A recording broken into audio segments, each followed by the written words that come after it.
My dear students, welcome to my today's online class on the general characters and classification up to the level of classes of the phylum Protozoa. And when I talk about the classification, I'll be giving suitable examples. Okay? So, let me introduce myself first. I am Dr. Meera BK, Associate Professor and Head of the Department of Zoology, Maharani's Science College for Women, Palace Road, Bangalore 1. So today we are going to discuss about the first phylum, first invertebrate phylum, that is Protozoa, its general characters and its classification up to the level of classes. This is the quota for us today to learn. Okay. You can see my mobile number and email ID. You can contact me for any clarifications if there is, either through these avenues or you can contact me over my personal WhatsApp. Okay. Yeah. You can see some of the protozoans here. Just as introductory class, it is popping up. You can see amoeba, you can see euglena, you can see paramecium, you can see a sporozoan like this, entamoeba, all that. So these are all the organisms which belong to the phylum Protozoa. Okay. Now let us start our class. The Protozoa. Proto means first, zoon means animal. It is a Greek word. See, most of these terms in biology happen to be the Greek or Latin words. And if you learn how to split and understand the meaning, 50% of your burden is over. And this branch, where you split the word and understand the meaning, is called etymology.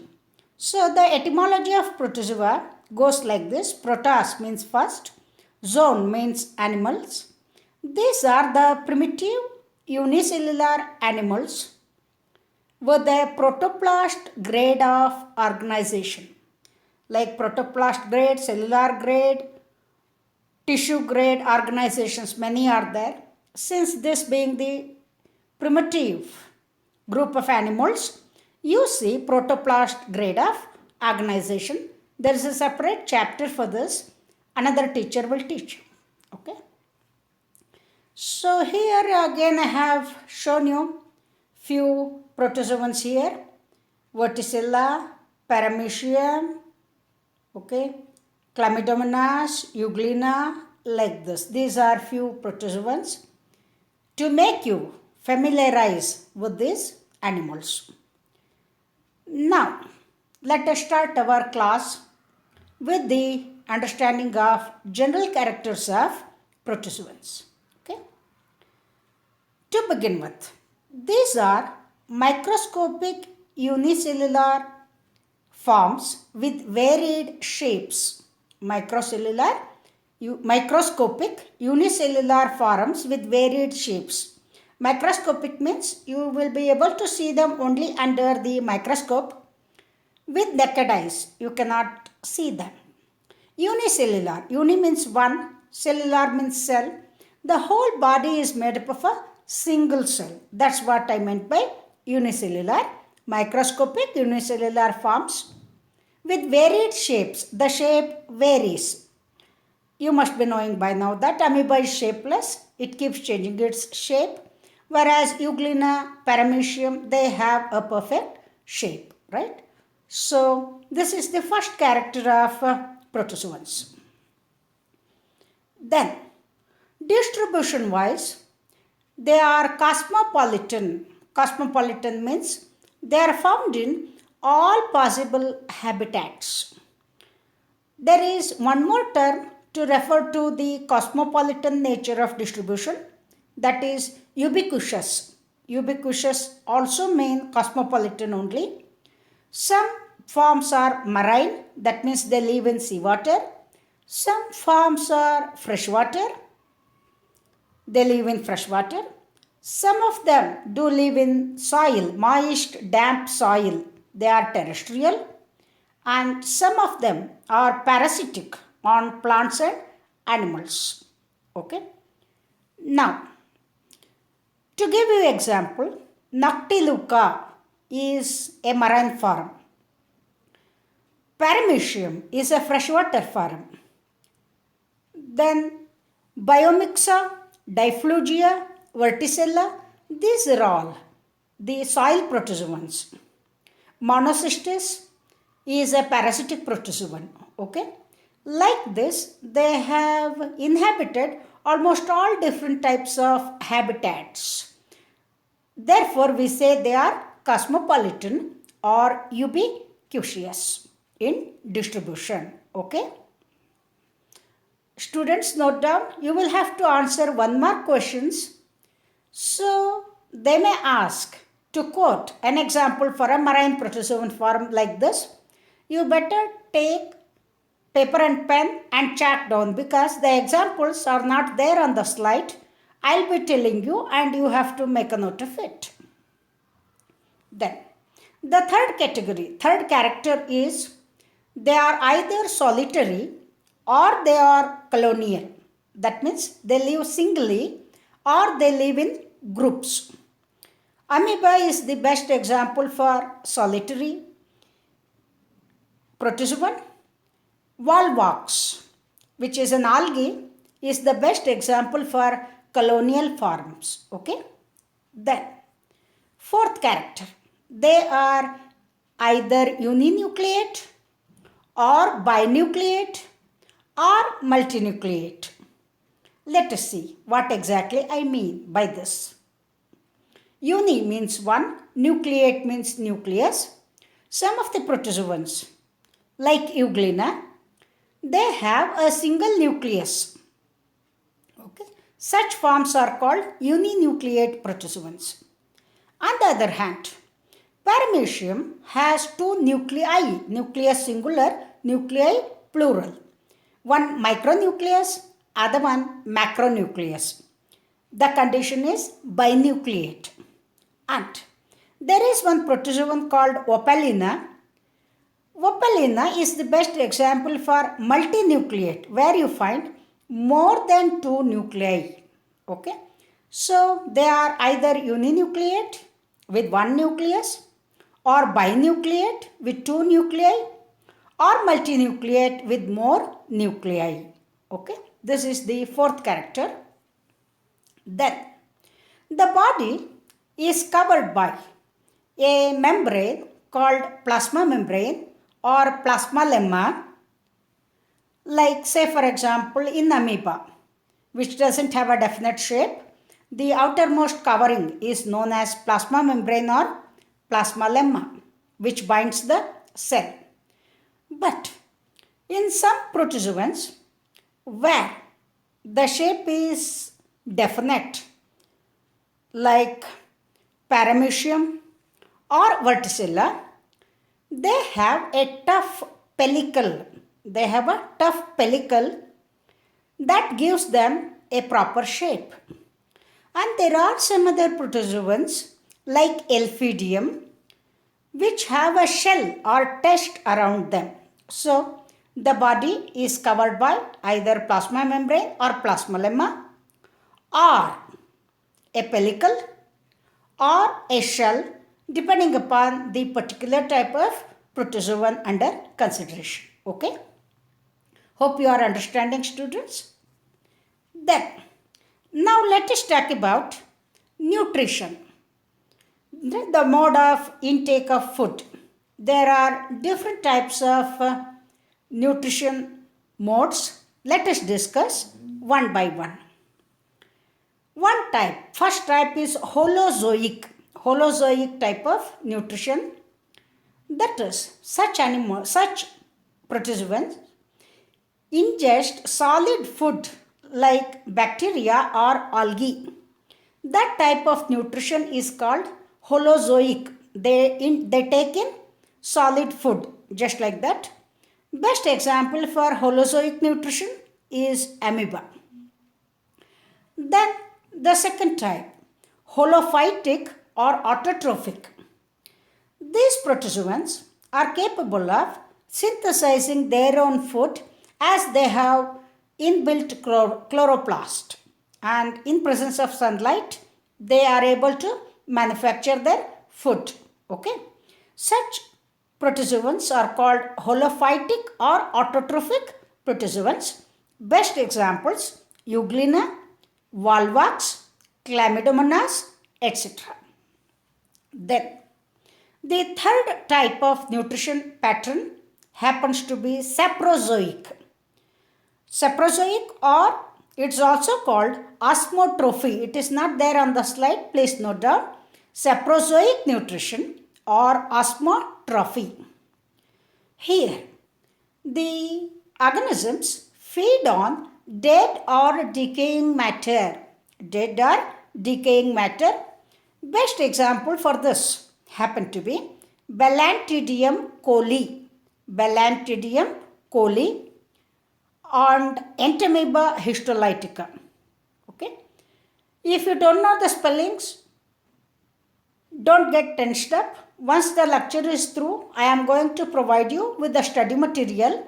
In that, all these names will be there. All the protozoans spellings will be there. You can just note down. Okay, don't worry.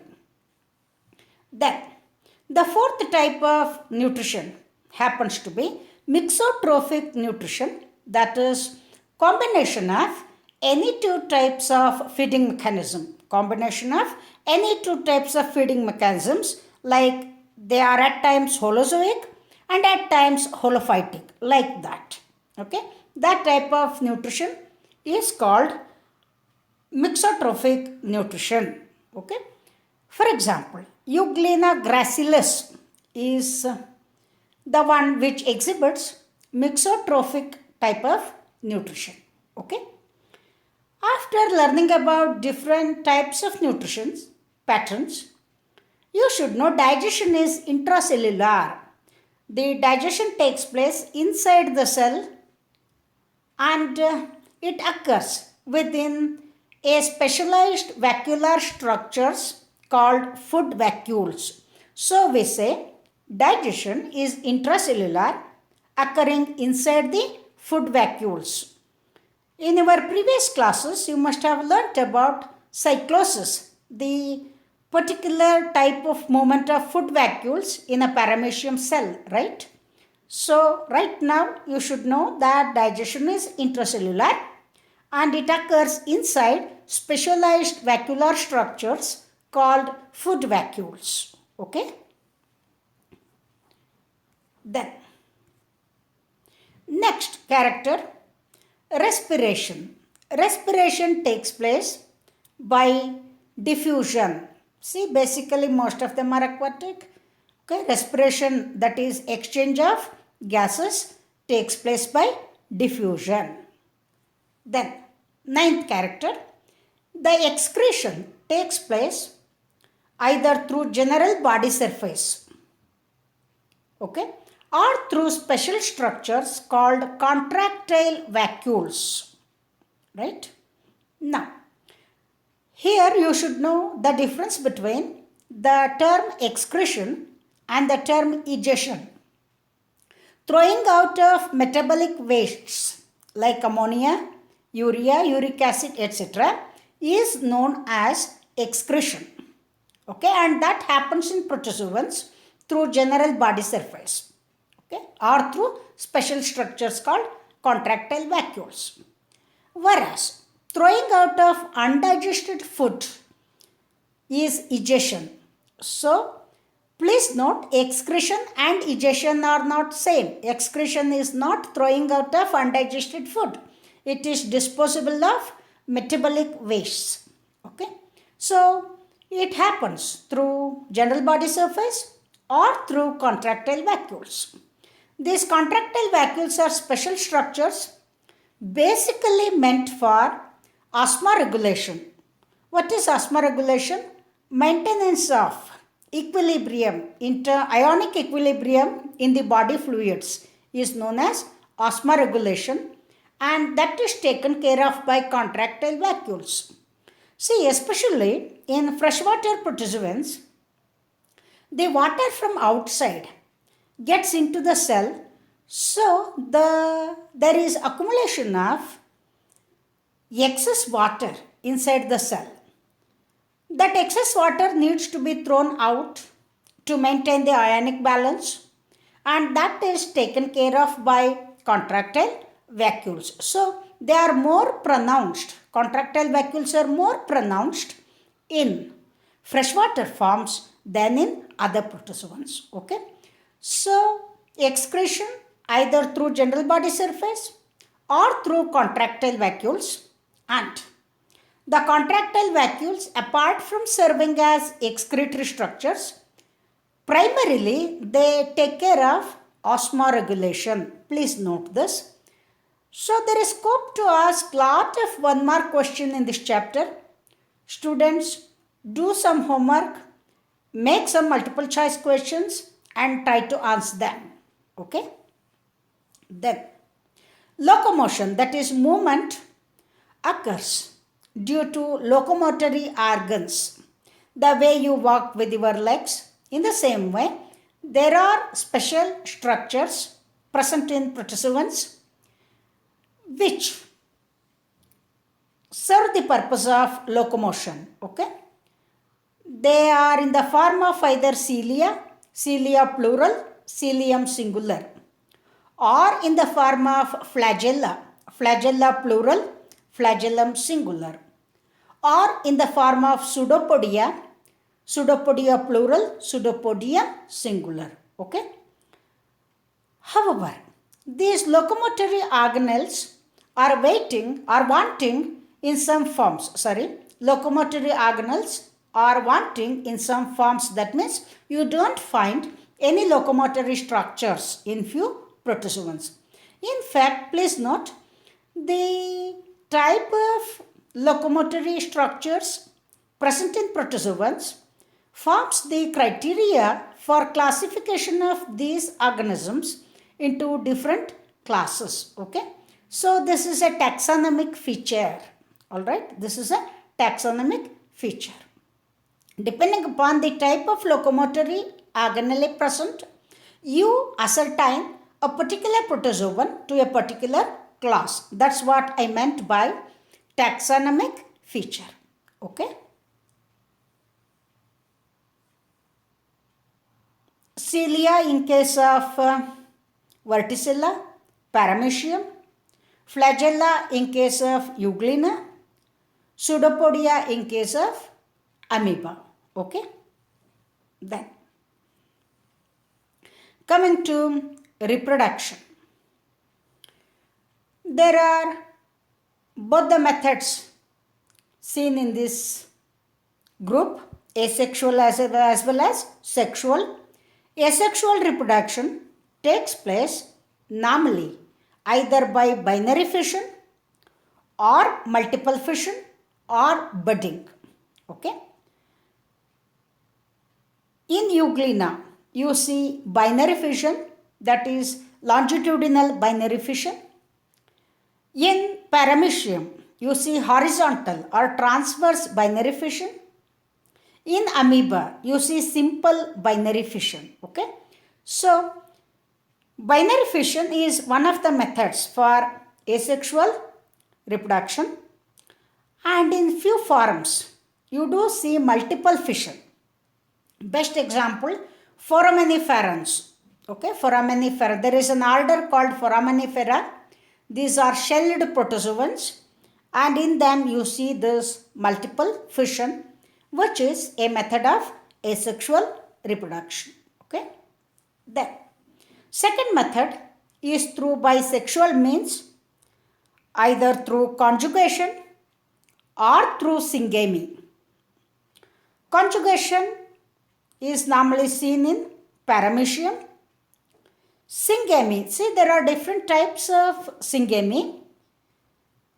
Normally, one particular of syngamy called isogamy is seen in Elphidium. Alright. Then the third method of reproduction is cyst formation. Many parasitic and freshwater farms exhibit cyst formation method of reproduction. Best example is Plasmodium. Alright. So these are the various methods of reproduction. Now, after having learnt about the general characters, now it is the time for us to learn about classification. See, previously there was one method of classification I am going to teach, and as per the syllabus you better know this, study this. Then I will also teach modern method of classification of the phylum. Better you know that also. Okay, but don't get confused. Okay. So previously phylum Protozoa was classified into four classes based on the type of locomotory organelles they possess. Okay. So you can see a diagram here, flowchart.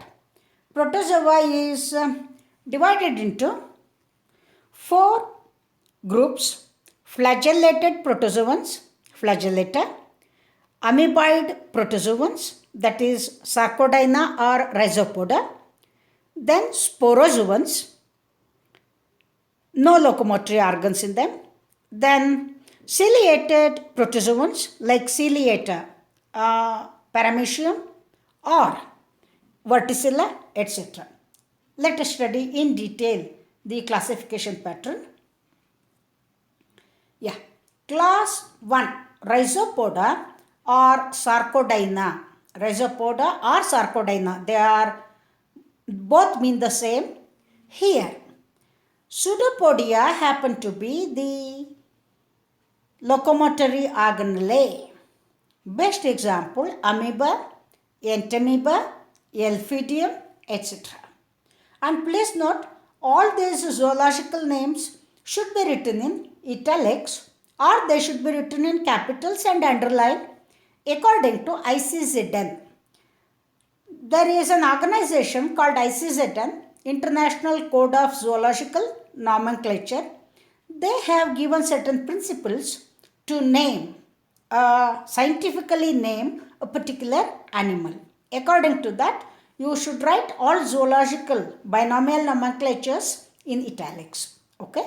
Then, class Mastigophora or Flagellata, both mean the same. Here, the locomotory organs or flagella.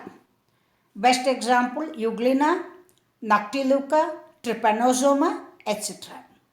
Then, third class is class Ciliata, where the locomotory organs are cilia.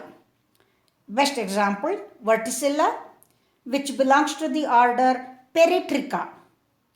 Then Paramecium, which belongs to the order Holotricha.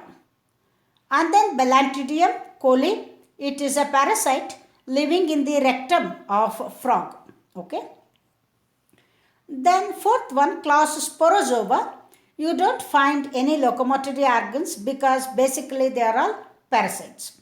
Monocystis, Plasmodium, etc. So, according to one method of classification which was in practice in earlier days, the phylum is divided into four classes like Rhizopoda or Sarcodina, Mastigophora or Flagellata, Ciliata and Sporozoa based on the locomotory structures that the protozoans possess. Okay. Yeah, this I have given just to make you familiar with few protozoans. You can see amoeba and entamoeba, okay, which belong to the group Rhizopoda, alright, where the locomotory structure is pseudopodium. Then you can see Euglena, Noctiluca, Trypanosoma, Giardia. All of them have flagellum as the locomotory structure. Okay, Mastigophora are flagellator. And then you can see paramecium and opalina, where the whole body is covered by the cilia, which are the locomotory structures. They belong to the class Ciliata. And here, since the cilia are present all over the surface of the body, paramecium and opalina have been kept under the group Holotricha, whereas in Verticilla, the cilia are predominantly present around the periphery of the mouth. Therefore, it has been kept under the order Peritricha. Okay? But all of them belong to the class Ciliata. Then there is one more class called Sporozoa, where you don't find any locomotory organs as such. Best example, Monocystis. So these are all different protozoans belonging to different classes based on the type of locomotory organs they possess. Okay? Then I told you what I taught is previous method. Previously the classification was like that, but there is recent method of classification. According to that, phylum Protozoa is divided into 5 superclasses. Okay? One, Mastigophora, superclass Mastigophora, to which belongs Euglena. Superclass Opalinata, to which belongs Opalina.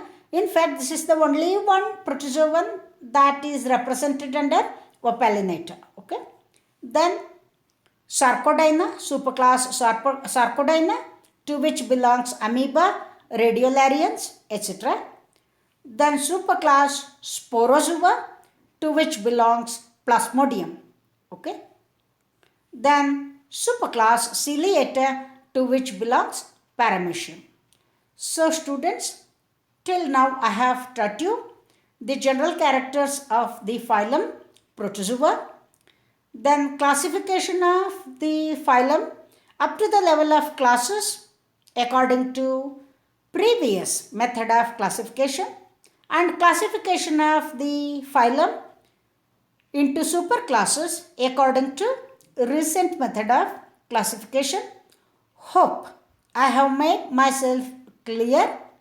So with this, I complete the chapter on general characters of Protozoa and classification up to the level of classes with suitable examples. Okay? Dear students, thank you for your patient listening. Any questions, you can contact me. Go through the video, go through the study material what I provide you, make some notes, and on a white piece of paper, note down the doubts whatever you get, and whenever you come for contact classes, I will meet you physically, personally, and clarify all your doubts. Till then, stay blessed.